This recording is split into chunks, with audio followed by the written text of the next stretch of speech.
Po jezeru bystry lava, štorič plava, sam trtja. V blejski zasebni glasbeni šoli Do Re Mi so ob svetovnem dnevu zavedanja o avtizmu pripravljali dogodek Bogastvo različnosti. V mesecu marcu smo želeli pripraviti koncert Bogastvo različnosti.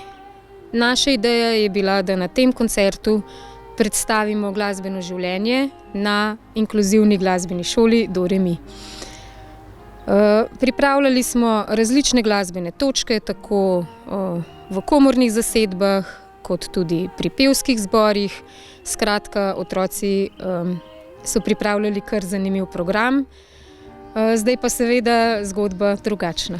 Zaradi epidemije koronavirusa so vse šole v Sloveniji morale zapreti svoja vrata, tako tudi glasbena šola Do Re Mi. V tem času, ko je naša šola zaprta, naše učence individualno poučujemo preko Skypa. Vzpostavili pa smo tudi s pomočjo Fakultete za elektrotehniko Ljubljana smo vzpostavili spletno učilnico. Moram reči, da imamo odziv zelo dober, tudi učitelji so se hitro prilagodili situaciji, ravno tako učenci.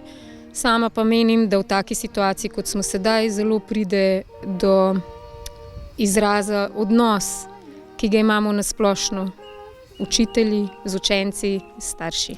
Dogodek Bogastvo različnosti je res odpadel, vendar po besedah ustanoviteljice in vodje glasbene šole Nuše Piber vseeno želijo ponesti med ljudi svoje sporočilo. Namreč na naši šoli je to šolsko leto vključenih 11 otrok z avtizmom, kar pomeni približno 8% vseh učencev. Za nas je inkluzija nekaj, kar poznamo že desetletje, tako da so vsi učitelji intenzivno vpeti v to zgodbo.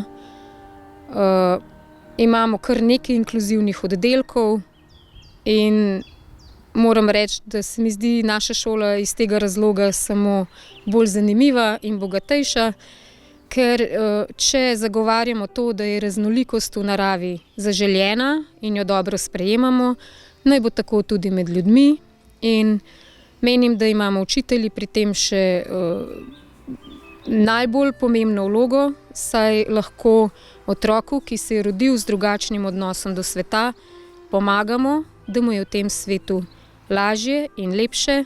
Glasba nam pa tukaj ponuja nešteto možnosti. Primož Kerštan je mednarodno uveljavljeni zborovodja z bogatimi glasbenimi izkušnjami.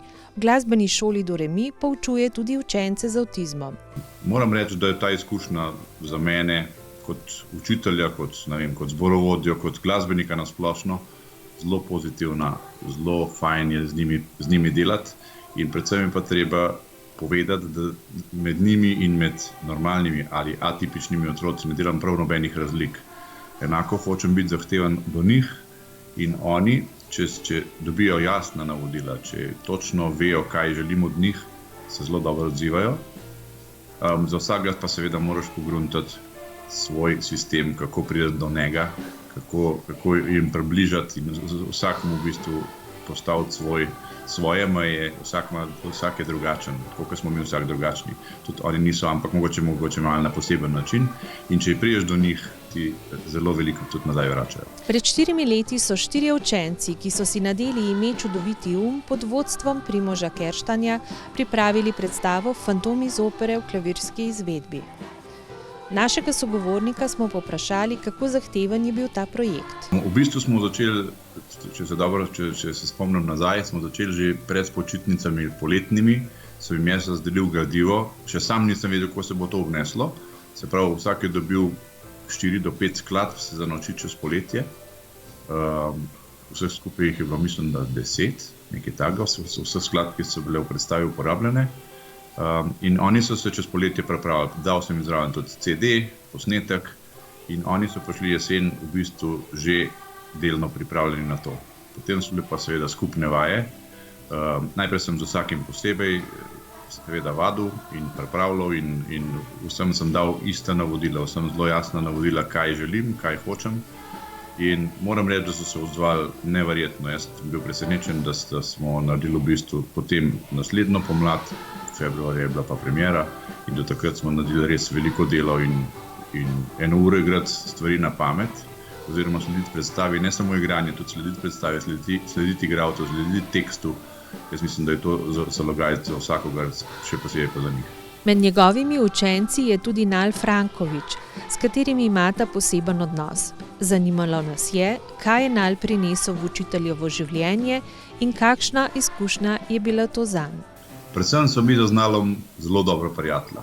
Mi da vsakič, kadar pride na uro, najprej moramo obdelati vse avtomobile, s katerim avtomobilom sem prišel, ker on je zelo marat avtomobile in vse, kar se v avtomobilu dogaja, vse registrske ve na pamet.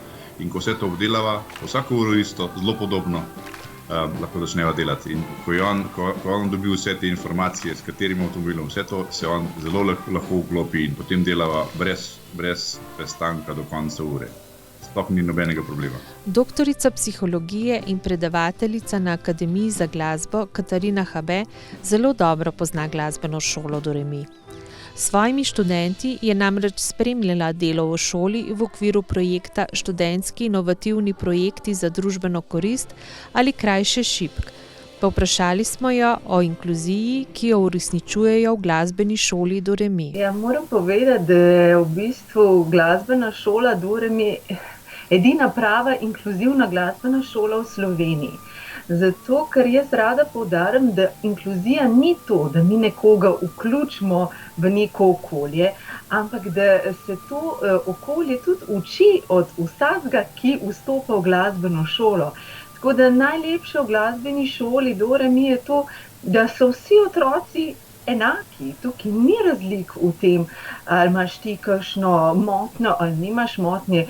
Vsak ima neko svojo drugačnost in glasba nam omogoča to, da smo vsi enaki. Kot zaključek projekta ŠIPK bo v kratkem izšla tudi monografija z naslovom Avtizem in glasba. Sem zelo vesela, da nam je uspelo ustvariti to monografijo, ki ni samo znanstveno pomembna, ampak ima tudi kar nekaj praktičnih napotkov, ki nam lahko pomagajo pri izboljšanju funkcioniranja otrok z motnjami avtističnega spektra. Lotevamo se pa te problematike glasbe in avtizma z dveh smeri. Po eni smeri v smeri glasbenega izobraževanja otrok z motnjami avtističnega spektra, po drugi strani pa ponudimo kot eno opcijo tudi glasbeno terapijo. Tako da res osvetlimo z različnih vidikov fenomen učinkov glasbe ne samo na otroke z motnjami avtističnega spektra, ampak v bistvu na vsakega posameznika, ker v tem je temelj teh čarobnih učinkov glasbe. Mojca Mihelčič je mamica 11-letnega Gabra, ki se je rodil z Aspergerjevim sindromom. Je tudi avtorica knjige Planet Asperger. Jaz sem pri knjigi izhajala iz tega, da so vsi otroci na svetu nekaj posebnega. Vsi so zabavni, odštekani, luškani, nori, veseli in vsem je lušno in srčkano, po drugi strani so pa včasih tudi toliko naporni, da ne veš, kaj bi naredil z njimi. Pri posebnih otrocih je pa to še posebej bolj naporno. 3000-krat recimo smo izračunali, kar pomeni, da se moramo vsi starši, pa vsi, ki smo v stiku s temi otroci, ves čas sprehajati po robu nekih svojih zmožnosti, svoje pameti, kako vladati situacijo proti logiki. In recimo moj sin, zdaj je star 11 let, on je že zelo hiter po rojstvu, se je pokazalo, da je drugačen in v vseh teh letih odraščanja, zlasti v času vrtca, smo se srečali s toliko enimi strokovnjakimi nasveti, pravimi pa napačnimi, z govoricami, z nepreverjenimi, z lastnimi idejami, da se je nabral toliko izkušenj, da je v bistvu sinova psihologinja, s katero sva zelo veliko komunicirala, rekla, joj, gospa, kaj pa če bi vi napisali kakšen priročnik ali pa nekaj, ker je rekla, mi dve že imeli, imamo take duhovite, vi boste sigurno nekaj odbitega napisali. In kakor kaže, je nastala ena taka kar odštekana knjigica, kakor strokovnjaki pravijo, da je fajn zajeto, ne se sekirati, vse bo v redu, vse boste preživeli, vse se da z malo humorja, veliko optimizma pa ogromno domišljije, tako vsi starši potrebujemo. Odkar Gaber obiskuje glasbeno šolo Do Re Mi, se je njegovo in življenje družine zelo spremenilo. Nam je Do Re Mi kar obrnil svet na sončno plat, moram reči. Če se sploh spomnim, ko je bil star 6 let, pa smo šli na prvi preizkusni vpis v osnovno šolo, kjer smo povedali, da bi odložili. So rekli, vidimo, imamo dokumentacijo, da vaš sin lahko odloži šolanje, ampak kaj pa na vašem sinu kaj posebnega, kaj ga pa zanima? In takrat vem, da so neka, oprostite, ampak čist nič na tem svetu. Vse ga sam moti, vse je prenaglas, vse ga nervira, boji se mravelj, otrok, lutk, spomenikov, maskot, klobukov, palc, vsega. In si je pridno beležila tista socialna delavka. Ko smo pa prišli čez 1 leto na redno šolo, ko smo pa vmes poznali šolo Do Re Mi, je bil pa to otrok, ki je ves čas samo govoril, kakšne so skladbe, kako bi on to zdaj drugače, kako je Nuša nekaj povedala, kako ima mogoče una učiteljica drugače, kako bo on za nastop tako oblekel. Res revolucija na sončno stran. Zaokrožimo to sporočilo, ki ga pošiljamo na mesto koncerta učenk in učencev glasbene šole Do Re Mi, vendar pod istim imenom – bogastvo različnosti. To je tako zavito področje zaenkrat še. Nekam zavito, čeprav se mi zdi, da smo že v času, ko bi mogli to vse skupaj preseči. In vsem učiteljem, vsem tistem, ki imajo možnost kdajkoli delati s temi otroci, naj si jih ne ustrašijo, ne mislijo, da je to bav, ker ni. Samo poseben pristop, malo se moraš poglobiti, kaj z njimi početi. In jaz mislim, ko enkrat prideš do njih, ko si z njimi blizu, ti vračajo zelo 3-kratno ali pa 5-kratno nazaj.